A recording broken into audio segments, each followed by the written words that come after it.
कैसी हो आपकी डाइट, कैसा हो आपका मेन्यू, कितना जरूरी है भोजन में न्यूट्रिएंट्स, सेहत भरी खुराक के लिए क्या खाएं क्या ना खाएं।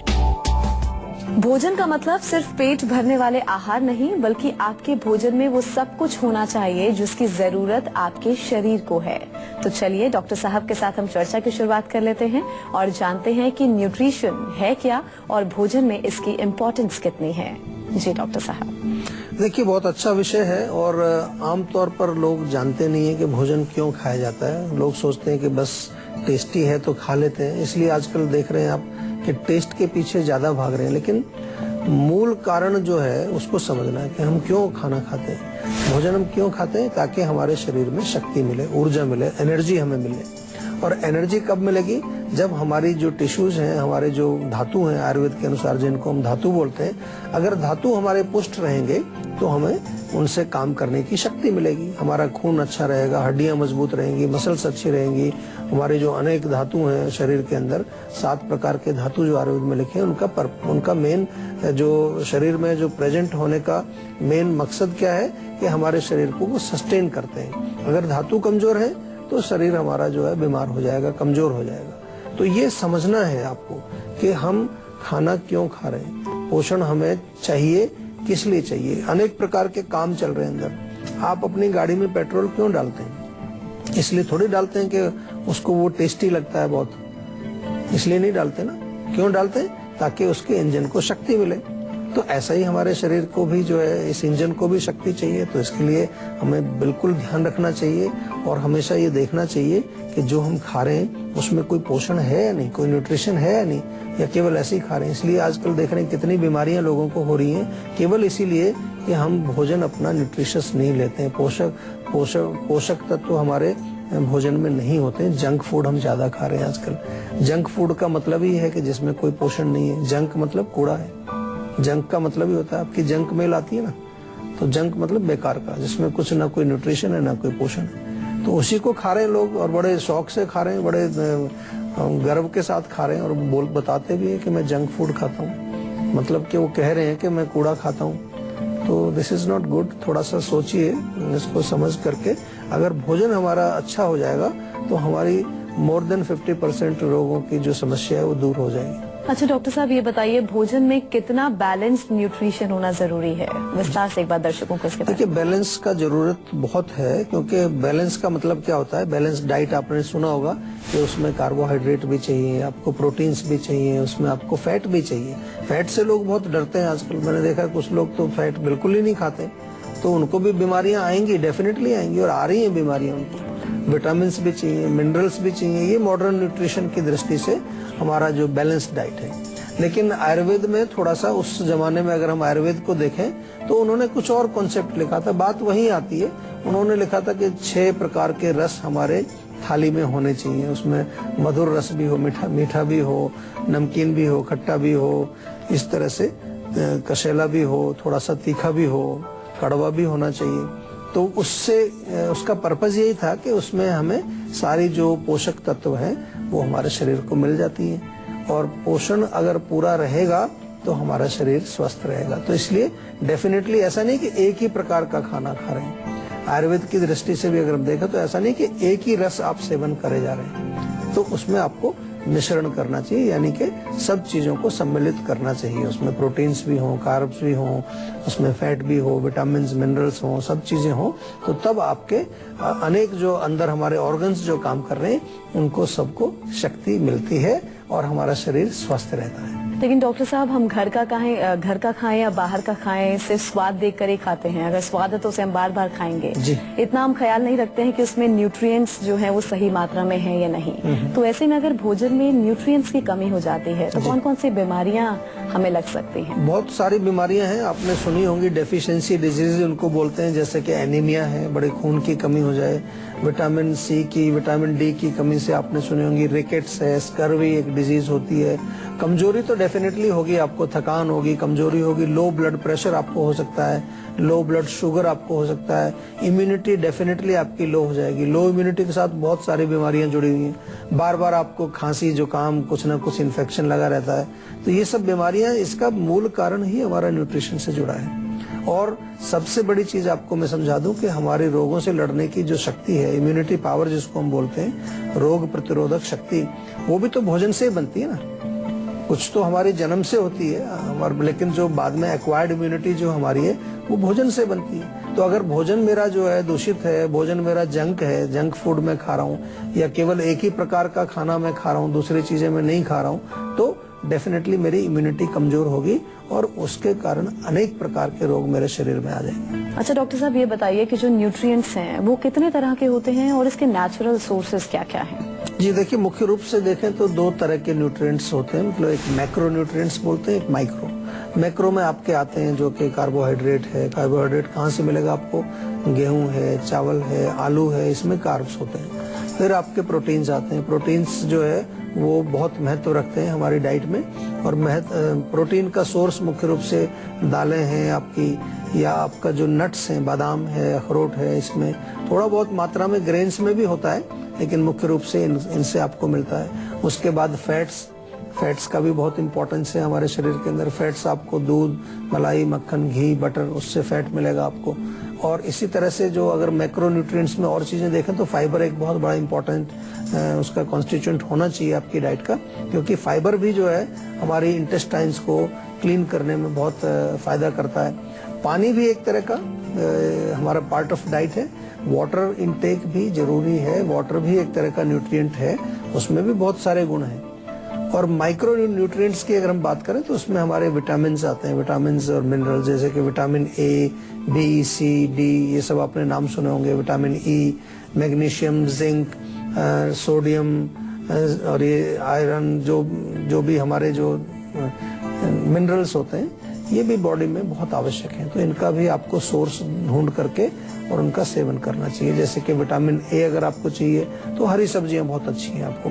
हरी सब्जियों में पालक आप खा सकते हैं, मेथी, बथुआ वगैरह खाएं। इसी तरह से विटामिन सी अगर आपको चाहिए तो नींबू है, संतरा है, मौसमी है, इसमें विटामिन सी काफी मात्रा में पाया जाता है। तो इस प्रकार से आपको ये सब चीजों को बैलेंस करके ही अपनी डाइट को निर्धारित करना है, क्योंकि शरीर यदि स्वस्थ है तभी आप जीवन का जो है भरपूर आनंद ले सकते हैं, और शरीर यदि बीमार हो गया आपका तो फिर आपको कष्ट ही कष्ट है। तो आज डॉक्टर साहब के साथ हम चर्चा कर रहे हैं, न्यूट्रिशन की जानकारी ले रहे हैं, जिसका बैलेंस्ड फॉर्म में आपके भोजन में होना बहुत ही ज्यादा आपकी सेहत के लिए आवश्यक है। तो चलिए अब हम चर्चा को आगे बढ़ाते हैं। जैसा कि आप सभी जानते होंगे कि 6 महीने के ऊपर के बच्चे की शारीरिक जरूरतें बढ़ती हैं, तो ऐसे में शिशु को माँ के दूध के साथ ऊपरी आहार देना भी जरूरी होता है। तो अब डॉक्टर साहब आपको उसी बारे में जानकारी देंगे कि कौन से वो पोषण युक्त आहार हैं जो शिशु को आप लोग दे सकते हैं। जी डॉक्टर साहब। जी देखिए, बहुत अच्छा प्रश्न है। एक तो बच्चे का जो कमजोर होता है डाइजेस्टिव सिस्टम, तो बहुत हार्ड चीजें नहीं दे सकते, उसको सॉफ्ट चीजें देनी पड़ेंगी हमें। सबसे अच्छा शहद होता है। शहद एक बहुत अच्छा एक भोजन है जिसमें काफी सारे न्यूट्रिएंट्स होते हैं। उसको बच्चा खा भी लेगा आराम से। उसको ऐसे डायरेक्टली भी खिला सकते हैं, दूध में मिला के दे सकते हैं, किसी और रूप में आप जरूर दे सकते हैं उसको। इसके अतिरिक्त कुछ जो है पतली चीजें, जैसे पतली सी खिचड़ी बनाएं, उसमें बेशक आप, और जरूरी नहीं है दाल चावल की बनानी है, आप खिचड़ी और भी जो ग्रेन्स होते हैं उनकी भी बना सकते हैं। मल्टीग्रेन दलिया जैसे होता है, या कई प्रकार के गेहूं या अन्न मिला करके हम दलिया बना सकते हैं बच्चों के लिए, पतला सा लेकिन बिल्कुल, वो बहुत फायदा करता है। Vegetable soups are good. अगर वो सब्जियां हैं तो उसको पीस दीजिए मिक्सी में और वो पतला पानी जैसा बन जाएगा, तो वो बच्चे के लिए बहुत फायदा करता है। ऑफ कोर्स इसके अतिरिक्त जो है थोड़ा सा जैसे वो बढ़ेगा तो सॉलिड चीजें उसको और खिलाना शुरू करेंगे। फ्रूट्स जो होते हैं, सीजनल फ्रूट्स हों तो उनको आप जो है मैश करके उनको थोड़ा सा पेस्ट टाइप का बना लीजिए, वो चटा दीजिए उनको, ताकि चबाने का उनको प्रॉब्लम होगा ना। अभी बच्चा छोटा है, दांत उसके हैं नहीं, तो उसको पेस्ट बना लीजिए, पेस्ट बना करके चटा दीजिए उसको। फ्रूट्स में बहुत अच्छी न्यूट्रिशन होते हैं, और ड्राई फ्रूट्स को भी दे सकते हैं लेकिन सोक करके। बादाम है, अखरोट है, किशमिश है, उनको भिगो दीजिए, रात भर भीग रहे हैं, अगले दिन फिर पेस्ट बना लीजिए उसका, थोड़ा सा उसमें पानी या दूध मिला के पतला सा बना लो और बच्चे को पिलाइए। देखिए न्यूट्रिशन, उसको हर तरीके का न्यूट्रिशन आप इस प्रकार से दे सकते हैं और कोई प्रॉब्लम भी नहीं है। कोई आपने मिर्च मसाला भी नहीं डाला उसमें, बच्चे नहीं खा पाते हैं। सिंपल चीजें हैं, इजीली खाएगा उसको। अच्छा डॉक्टर साहब, अब उन बच्चों के बारे में बता दीजिए जो बच्चे सुबह स्कूल जाते हैं और सुबह नाश्ता करने में आनाकानी करते हैं जी। इन्हें हम कौन कौन सा न्यूट्रिशन से भरपूर आहार दे सकते हैं? देखिए कुछ बना सकते हैं उनके लिए, जैसे आप कोई चना, भुना हुआ चना है, चने के साथ आप अगर चाहें तो उनको कुछ ड्राई फ्रूट्स दे सकते हैं, बादाम अखरोट मिक्स बना दीजिए, सब किशमिश वगैरह डाल के उनको एक दे दो, एक पैकेट बना करके, उसमें से वो चबाते रहेंगे, खाते रहेंगे। थोड़ा सा उसको टेस्टी करना है तो रोस्ट कर लीजिए, बच्चे को थोड़ा टेस्ट भी अच्छा लगेगा उसको। इसी तरह से चना है तो उसमें हल्का सा थोड़ा सा रोस्ट करके नमक भी डाल सकते हैं उसमें। तो इस तरह की चीजें जो है उनको देनी चाहिए अगर वो नाश्ता नहीं कर पाते हैं। और डेफिनेटली फ्रूट्स तो हमेशा ही अच्छे रहते हैं, फ्रेश फ्रूट्स जो भी अवेलेबल हैं उसको आप एक एप्पल दे दीजिए, अमरूद दे दीजिए, संतरा दे दीजिए, केला दे दीजिए, let him go and eat it. तो इस तरह से उसकी आदत डालनी चाहिए ताकि वो अपने पोषण को पूरा कर सके। और मैं तो कहता हूँ कि ब्रेकफास्ट भी उनको खिलाना चाहिए। अगर नहीं खाते हैं तो ये कोई बहाना नहीं है कि नहीं खाते हैं, उनको आपको आदत डालनी है, उनको एक संस्कार डालना पड़ेगा ताकि लाइफ लॉन्ग उनकी आदत ये पक्की बन जाए कि घर से निकलना है तो ब्रेकफास्ट करके ही निकलना है। जैसे आप अपने मोबाइल फोन को चार्ज करके ही निकलते हो ना, अगर बैटरी लो होगी तो फिर काम ही नहीं करेगा दिन भर। इसी तरह से बच्चे को भी काम करना है, दौड़ भाग करनी है स्कूल में, तो उसको चार्ज करके भेजोगे, उसको थोड़ा सा खिला पिला के भेजोगे तो अच्छा रहेगा, नहीं तो बीमार पड़ जाएगा। चलिए अब बारी है आज की संजीवनी की, जिसमें डॉक्टर साहब अलग अलग उम्र के लोगों को बताएंगे कि उन्हें कब क्या खाना है और कब क्या बिल्कुल नहीं खाना है। जैसे 15 से 26 साल के लोग क्या खाएं क्या ना खाएं, 26 से 55 साल के बीच जिन लोगों की उम्र है उन्हें क्या खाना है और क्या नहीं खाना है, और जो लोग 55 साल से ऊपर के लोग हैं वो ब्रेकफास्ट, लंच और डिनर में क्या खाएं जिससे वो हेल्दी और फिट रहें, डॉक्टर साहब से हम जानते हैं। जी डॉक्टर साहब। देखिए आयुर्वेद का सिंपल रूल है, हम जो है ये एक वर्गीकरण करते हैं कि जो जन्म से और 15 साल तक के जो लोग हैं वहाँ कफ का अधिकता होती है बॉडी में। तो कफ सिंपल, मैं आपको अगर डिटेल में जाएंगे तो बहुत लंबा होगा, लेकिन प्रिंसिपल सिद्धांत मैं बता देता हूँ। तो कफ वर्धक भोजन ज्यादा नहीं खाने चाहिए। इसी प्रकार से 15 से 55 ले लीजिए आप, वो पित्त की उम्र है तो उसमें पित्तवर्धक भोजन आपको खाने हैं, लेकिन ध्यान रखना है बहुत ज्यादा गर्म चीजें, तीखी चीजें, मिर्ची मसाले। और 55 के ऊपर वात का आयु हमारी, या 60 के ऊपर जो है वात का आयु शुरू होती है, तो फिर वातवर्धक चीजें, बादी वाली चीजें नहीं खानी है। ये सिंपल प्रिंसिपल है। जहां तक ब्रेकफास्ट, लंच, डिनर की बात है, ब्रेकफास्ट डेफिनेटली न्यूट्रिशियस होना चाहिए लेकिन सुपाच्य हो, क्योंकि आपको बाहर जाना है। हैवी चीजें नहीं खा के आप काम कर सकते हैं, तो उसमें आप जो है दलिया, खिचड़ी, पोहा, उपमा, ऐसी चीजें, कोई स्प्राउट्स ले लीजिए, नट्स ले लीजिए जो पच जाए आराम से। सब्जी रोटी भी खा सकते हैं, उसमें कोई ऐसी बात नहीं, लेकिन ज्यादा हैवी नहीं करना, पराठा नहीं खाना है। इसके बाद लंच आपका मेन मील होना चाहिए। आयुर्वेद में हम बार बार कहते हैं कि दोपहर के टाइम अग्नि हमारी मजबूत होती है, तो उस समय हमारा मेन जो भी आपको दाल, चावल, सब्जी, रोटी, दही, छाछ जो भी लेना है, that is your main meal. लेकिन हमेशा मात्रा का ध्यान रखना है, ओवर ईटिंग नहीं करनी। और रात का खाना जो डिनर है दैट शुड बी लाइट, और कोशिश करना चाहिए कि सोने से कम 2-2.5 घंटे पहले आप अपना डिनर करें और हल्का खाना खाएं। ओवर ईटिंग बिल्कुल ना करें और कोई भी तली चीजें ना खाएं। कोई सूप ले सकते हैं आप, एक आध चपाती ले सकते हैं, दाल ले सकते हैं हल्की सी, कोई इस तरह की चीजें सेवन करें। सोने से पहले चाहे तो 1 कप गर्म दूध भी पीना बहुत अच्छा रहता है। उसमें थोड़ी हल्दी, दालचीनी, इलायची वगैरह डाल करके अच्छी तरह से बनाएं, टेस्टी भी होगा और आपको जो है वो ताकत भी देगा। तो अगर आप लोग भी हेल्थ से रिलेटेड अपनी समस्याओं का समाधान चाहते हैं तो आप इस नंबर पर कॉल कर 0129404004 पर अपना नंबर रजिस्टर करवा सकते हैं। उसके बाद डॉक्टर चौहान के पैनल के डॉक्टर आपको खुद फोन कर आपकी सेहत से जुड़ी समस्याओं का निदान देंगे। इसी के साथ यहाँ हम रुकेंगे एक छोटे से ब्रेक के लिए। ब्रेक के बाद बारी है संजीवनी टिप्स की, जिसमें डॉक्टर साहब से हम जानेंगे गुणों से भरपूर हल्दी की खूबियों के बारे में। इसमें डॉक्टर साहब आपको बताने वाले हैं गुणों से भरपूर हल्दी की खूबियों के बारे में। जी डॉक्टर साहब बताइए। देखिए, हल्दी में तो बहुत सारे गुण हैं, अनेक गुण हैं। अगर आप कहें तो एंटी इन्फ्लेमेटरी आपने सुना होगा, शोथर है वो। थोड़ा सा सौंठ और हल्दी मिला करके मिक्सचर बनाइए तो कहीं पर भी सूजन है, जोड़ों में दर्द है, उसमें बहुत अच्छा फायदा करती है हल्दी। इसी तरह से हल्दी जो है हमारे लिवर के लिए बहुत अच्छी है। 1/4 चम्मच हल्दी ले लीजिए, हल्का सा गुनगुना पानी में घोल के पी लीजिए उसको।